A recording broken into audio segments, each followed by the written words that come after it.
আসসালামু আলাইকুম রহমতুল্লাহি ওয়া বারাকাতুহু। প্রিয় দর্শক, আমি মোহাম্মদ রুহুল আমিন লাইফস্টাইল নিয়ে কাজ করে যাচ্ছি। আজকের আমাদের আলোচনার বিষয় হচ্ছে আমরা সবাই জয়ী।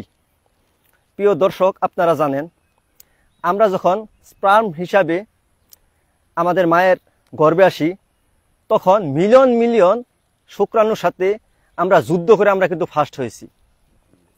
পরবর্তীতে পৃথিবীতে আমরা এসেছি। তারপর থেকে যখন আমরা ছোটোকালে হাঁটা শিখেছি, আমরা অনেকবার পড়েছি, আবার ওখান থেকে আমরা দাঁড়াবার চেষ্টা করেছি।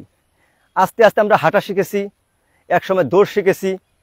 আপনারা জানেন আমরা ছাত্র অবস্থায় ছোটোকালে অনেক দৌড়ে ফার্স্ট হয়েছি, অনেক খেলায় ফার্স্ট হয়েছি, আমরা পরীক্ষায় উত্তীর্ণ হয়েছি।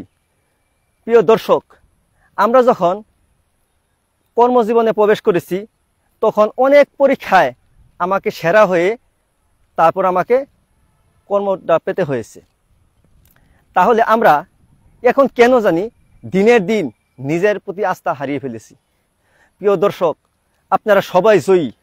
আপনারা যদি জয়ী না হতেন তাহলে আপনারা প্রত্যেকটা কাজে সফল হতে পারতেন না। আপনারা অনেক সময় ডিপ্রেস হয়ে যান যে আমরা কিভাবে কি করব। দেখেন, আমাদের বিশ্বনবী হজরত মুহাম্মদ সাল্লাল্লাহু আলাইহি ওয়াসাল্লাম তার জীবনীতে তিনি কিভাবে চলেছেন। তিনি মায়ের গর্ভে অবস্থায় তিনি ইতিম হয়েছেন। তিনি যখন দুনিয়াতে এসেছেন, যখন দিনের দাওয়াত দিয়েছেন, তার উপর অনেক অত্যাচার হয়েছে। আপনারা জানেন তিনি অনেকগুলো যুদ্ধে অংশগ্রহণ করেছেন, তারপরেও তিনি আমাদের আদর্শ হয়েছেন। আমরা যদি হজরত মুহাম্মদ সাল্লাল্লাহু আলাইহি সাল্লামের তরিকা অনুযায়ী চলতে পারি, আমরা যদি আল্লাহর হুকুমতে চলতে পারি, আমরা দুনিয়াতেও শান্তি পাবো, পরকালেও শান্তি পাবো। আমরা সুস্থতার জন্য আমাদের আল্লাহ রসুলকে ফলো করব। তিনি 3 ধরনের খাবার কখনো খেতেন না। বাসি খাবার খেতেন না, অতিরিক্ত জাল খেতেন না, গন্ধযুক্ত খাবার খেতেন না।